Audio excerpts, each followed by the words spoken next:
Rote hari ini.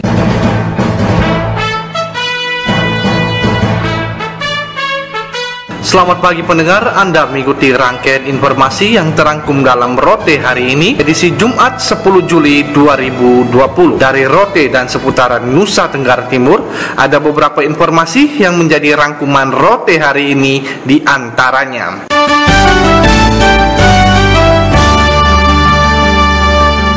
Penyelenggaraan Tahun Ajaran Baru 2020-2021 akan dimulai pada Senin 13 Juli 2020. Memasuki Tahun Ajaran Baru 2020-2021 di era new normal tatanan kehidupan baru, Kementerian Pendidikan dan Kebudayaan telah mengeluarkan surat keputusan bersama 3 menteri dalam penerapan proses belajar mengajar di Tahun Ajaran Baru 2020-2021. Demikian disampaikan Kepala Dinas Pendidikan, Kepemudaan dan Olahraga Kabupaten Rotendao, Joseph Pandi, kepada RRI ketika dikonfirmasi terkait proses pembelajaran di era new normal dan memasuki Tahun Ajaran Baru 2020-2021. Joseph Pandi menjelaskan sesuai keputusan bersama 3 menteri telah memutuskan proses tahun ajaran baru untuk tingkat SMA dan SMK serta SMP akan dimulai pada 13 Juli 2020 mendatang. Lebih lanjut, Kepala Dinas Pendidikan, Kepemudaan dan Olahraga Kabupaten Rotendao, Joseph Pandi, mengatakan seluruh ASN, guru dan pegawai sudah wajib melaksanakan tugas pada Senin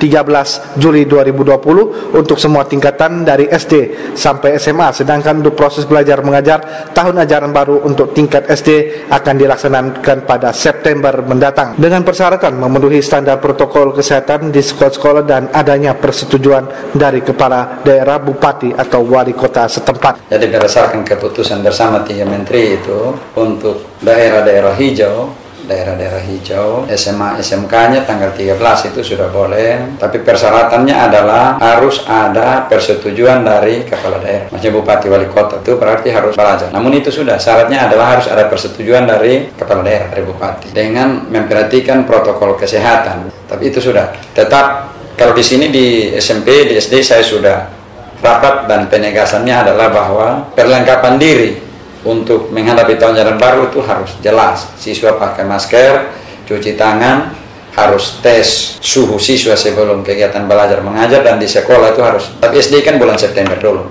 berdasarkan instruksi menteri itu, keputusan bersama itu. Sedangkan SMP, SMA kan mulai tanggal 13. Selain itu, protokol kesehatan diterapkan dalam proses belajar mengajar, juga diterapkan pembagian jam pembelajaran. Dalam sehari hanya 4 jam pelajaran dengan pembatasan jumlah siswa per kelas maksimal 18 orang. Setiap proses belajar mengajar akan dijadwalkan.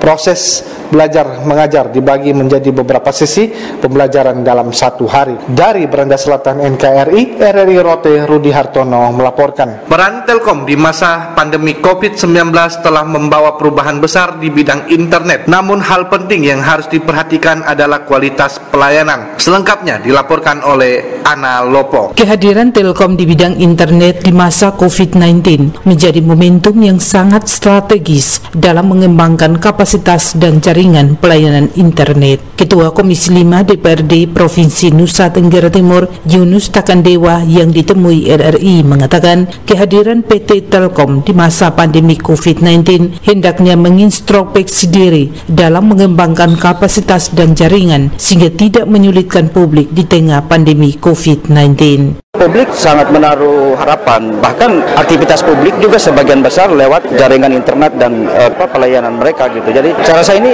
menjadi bagian terpenting untuk mereka bisa melakukan pemenahan, dan hampir sebagian besar sekarang aktivitasnya melalui daring. Tentunya ini menjadi kesempatan berharga buat PT Telkom untuk melakukan inovasi, melakukan pengembangan kapasitas dan jaringan. Kehadiran Telkom di masa pandemi COVID-19 menurut anggota Komisi 5 DPRD Provinsi Nusa Tenggara Timur, Ana Wahakulin, telah membawa perubahan besar di bidang internet. Namun satu hal yang perlu menjadi perhatian Telkom adalah soal program spesial bagi rumah tangga yang terdampak COVID-19.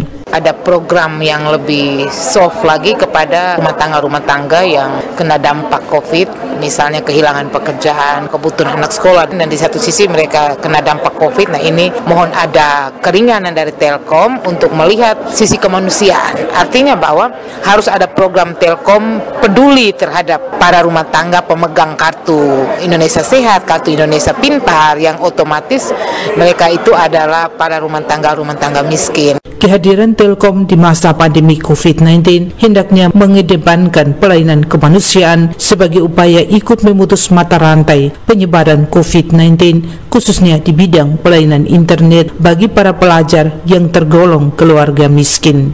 RRI Kupang, Analopo melaporkan. Kelompok pelaku pariwisata di Kecamatan Kelimutu, Kabupaten Ende gelar pra legalisasi perhimpunan pelaku pariwisata yang legal dan berbadan hukum. Rofinus Wula menurunkan laporannya. Kelompok pelaku pariwisata di Kecamatan Kelimutu, Kabupaten Ende gelar pra-legalitas perhimpunan pelaku pariwisata yang legal dan berbadan hukum. Kegiatan pra-legalitas perhimpunan pelaku pariwisata MONI Kelimutu P3MK dibuka secara resmi oleh Camat Kelimutu berlangsung di Aula SMPK MONI Rabu 8 Juli 2020. Camat Kelimutu Yosef David Sari kepada RRI mengatakan pemerintah kecamatan berikan apresiasi kepada pelaku pariwisata di MONI yang telah memprakarsai pembentukan kelompok perhimpunan pelaku pariwisata MONI Kelimutu. Camat Kelimutu menjelaskan dengan dibentuknya kelompok pelaku pariwisata yang merupakan kelompok pemberdayaan di masyarakat yang pasti pemerintah kecamatan Kelimutu sangat mendukung sepenuhnya sesuai dengan tupoksi pemerintah kecamatan siap melakukan pembinaan secara berkelanjutan bersama Dinas Pariwisata dan Balai Taman Nasional Kelimutu sehingga kelompok yang sudah dibentuk ke depannya bisa berkelanjutan, namun pihaknya berharap perlu dukungan unsur terkait seperti lembaga DPRD Ende sehingga ada intervensi terkait kebijakan anggaran dalam hal pengembangan dan pemberdayaan kelompok pelaku pariwisata yang ada di Kecamatan Kelimutu.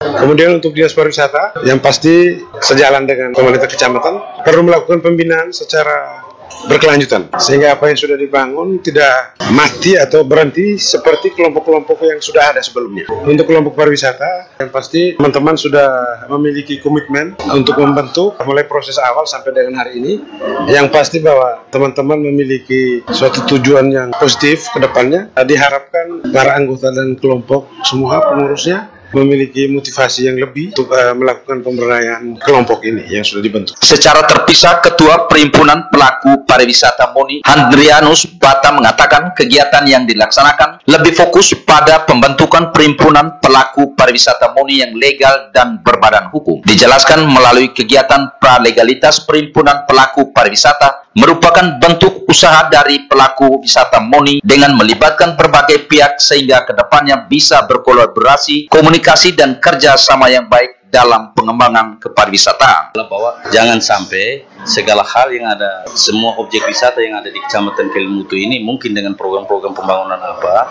mungkin tercemar atau dirusakkan atau apa, itu yang kita tidak mau. Yang kita mau supaya ini tetap seperti yang alami. Kedepannya kita tetap bekerja sama dengan semua pihak. Kita tetap berusaha untuk supaya menjaga bagaimana wisata alam ini menjadi lebih baik lagi ke depan. Kita gali lagi potensi-potensi wisata apa yang ada di setiap desa ini, coba kita kolaborasikan itu menjadi suatu pariwisata yang luar biasa untuk Kabupaten Ende, khususnya di wilayah Kecamatan Kelimutu. Harapan kami dari kelompok ini bahwa kami sudah mulai bergerak. Kami mengharapkan supaya pemerintah, DPRD bisa membantu kami dalam semua kegiatan-kegiatan kami di semua sektor kegiatan pariwisata. Dengan demikian kami tidak berjalan sendiri, tetapi dengan dorongan-dorongan atau bantuan-bantuan dari berbagai pihak ini membuat kelompok ini semakin kuat, semakin lebih solid. Terus kita juga semakin berkembang ke depannya. Hendrianus menambahkan kehadiran Perhimpunan Pelaku Pariwisata MONI Kelimutu P3MK lebih memberdayakan kepada kelompok masyarakat dan pelaku pariwisata. P3MK hadir juga untuk memperhatikan proses pengembangan pariwisata sehingga pengembangan pariwisata Kelimutu dan sekitarnya tetap konsen berbasis lingkungan dan berbasis budaya. RRI Ende Rofinus Wula melaporkan.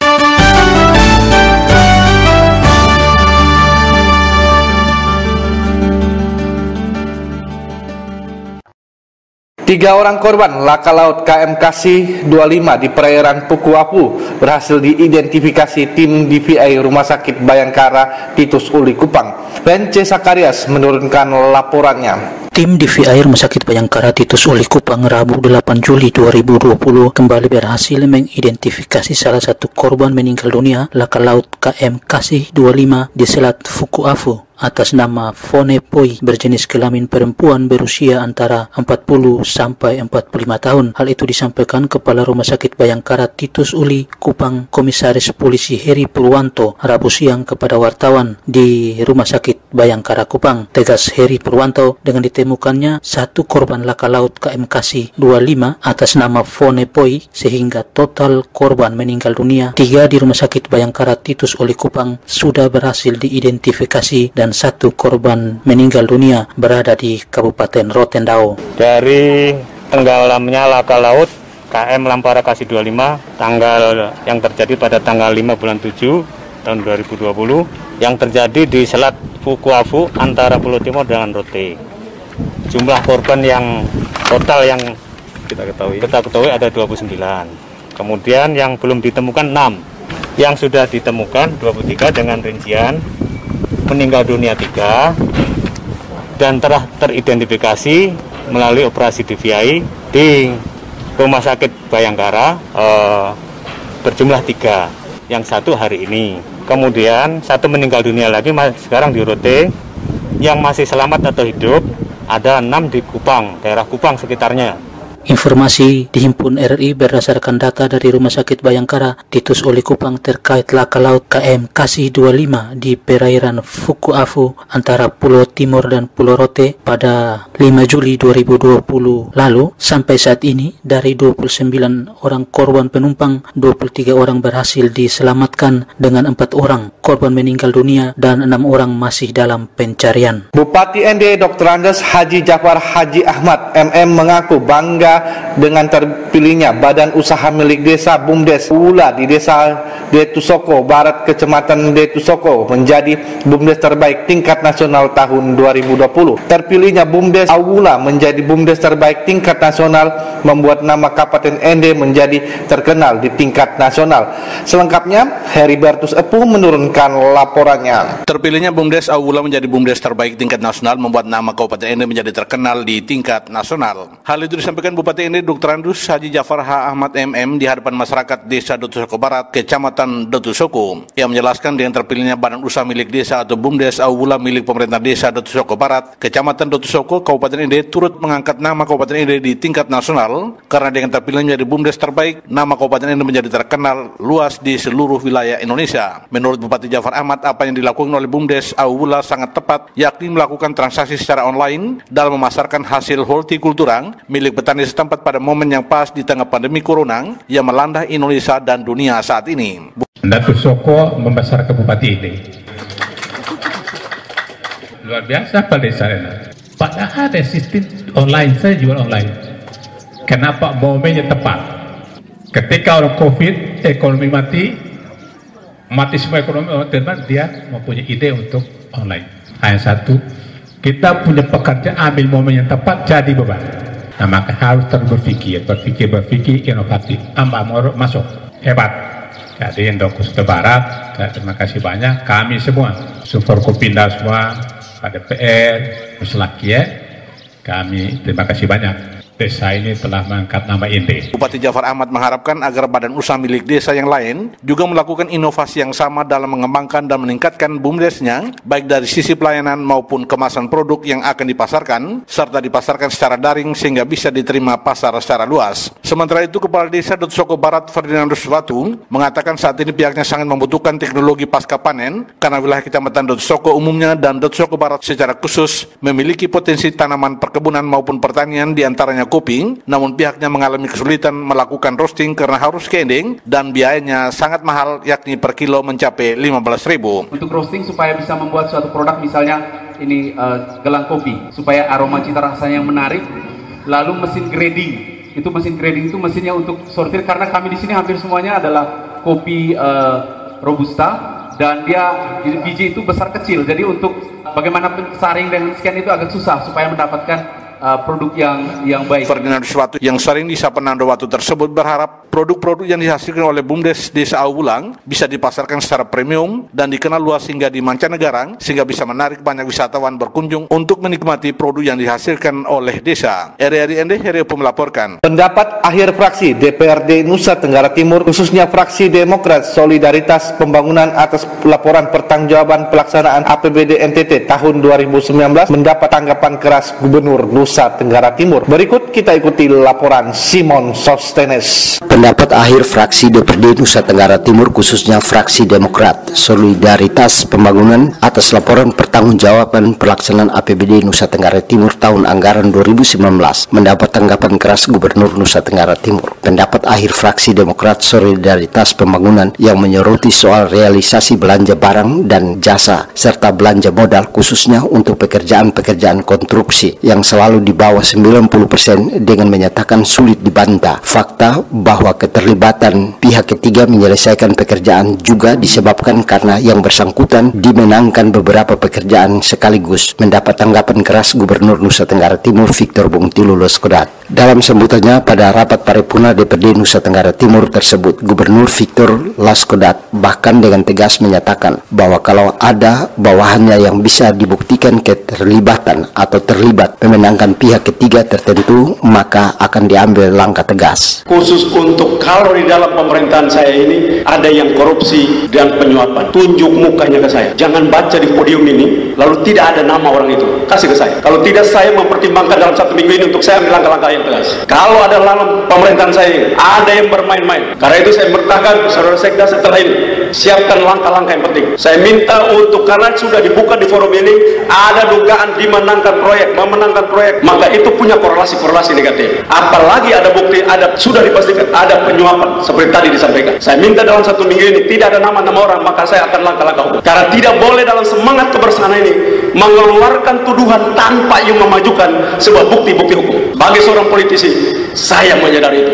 Menanggapi pernyataan keras Gubernur Nusa Tenggara Timur Victor Bungtilu Loskodat tersebut, anggota fraksi Demokrat Solidaritas Pembangunan Christian Widodo mengatakan apa yang disampaikan merupakan hak DPRD untuk menyatakan pendapat. Dalam fungsi pengawasan kami, jadi tidak ada yang salah. Kita kan punya hak menyatakan pendapat. Ada hak angket, hak interpelasi. Nah, salah satunya kan hak menyatakan pendapat. Jadi tidak ada salahnya kita nyatakan pendapat. Asumsi itu kan terserah. Kalau dari pihak pemerintah mengasumsikan itu negatif, silakan. Kami mengasumsikan itu sebagai kritik yang membangun. Itu kalau asumsi kami. Kalaupun dirasa ada yang benar atau ada yang salah, silakan dicek ke instansi yang terkait, bukan diceknya ke kita. Siapa yang disuruh, siapa yang kasih tahu namanya, dicek ke instansinya. Itu kan fungsi kami pengawasan, mengontrol jalannya pemerintahan, kami memberi input masukan. Kalau pemerintah merasa ini benar atau tidak, dicek ke instansi yang kami sampaikan, bukan dicek ke kami, begitu. Pernyataan senada juga disampaikan Leo Lelo selaku anggota fraksi Demokrat Solidaritas Pembangunan bahwa pendapat yang disampaikan merupakan hak yang tidak bisa dibatasi sesuai ketentuan undang-undang. Leo Lelo bahkan menyatakan sikap buka-bukaan jika pemerintah mempersoalkan pendapat fraksi tersebut. Sebagai mitra yang baik, kami menyampaikan itu. Apabila pemerintah merasa memang itu pernyataan kami itu mungkin bertentangan, silakan diklarifikasi. Tidak apa-apa. Bahkan kami juga siap ketika gubernur sebagai kepala daerah melaporkan kepada pihak yang berwenang apabila ini kami menyatakan kami berpendapat di dalam sidang paripurna. Itu saja. Kita menyatakan itu. Silakan. Supaya kita buka-bukaan aja lah. Kan kami punya hak gitu. Tidak boleh membatasi hak DPRD secara kelembagaan maupun dari sisi ini pendapat politik dari fraksi masing-masing. Dalam kesempatan yang sama, anggota fraksi Demokrat Solidaritas Pembangunan Domingus Dama juga menyatakan semua yang disampaikan sesuai hasil pengawasan yang dilakukan oleh DPRD ketika turun ke lapangan. Domi Dangga justru mempertanyakan evaluasi dari pemerintah terhadap kerja pihak ketiga. Kita juga mengawasi banyak pekerjaan-pekerjaan yang tidak diselesaikan, bahkan melewati tahun anggaran. Nah, ini yang kami berarti ada pihak-pihak ketiga ini belum dievaluasi dengan baik sehingga kemampuannya tidak pas dengan pelaksanaan sehingga dia melewati. Entah dia salah secara hukum, itu bukan tugas kami. Ada bidang hukum yang periksa. Silakan saja periksa itu rekan-rekan. Kenapa dia mengerjakan dari tahun 2019 sampai 2 Juni 2000 ini juga belum selesai. Kami tidak melecehkan, kami mau membangkitkan semangat pemerintah untuk mengevaluasi. Kata misalnya orang bilang memenangkan dan dimenangkan, tidak ada orang yang memenangkan tanpa prosedur. Semua melalui prosedur, Pak. Tetapi kalau hasilnya dia tidak melaksanakan pekerjaan, tidak tepat waktu, coba bidang hukum periksa. Kenapa? Ketika memberikan keterangan pers kepada wartawan seusai rapat paripurna, anggota fraksi Demokrat Solidaritas Pembangunan Rini Marlina Un mengatakan pendapat yang disampaikan merupakan bagian dari dukungan kepada pemerintah dalam pelaksanaan program demi mewujudkan NTT bangkit menuju sejahtera. Eri Kupang, Simon Sostenes melaporkan.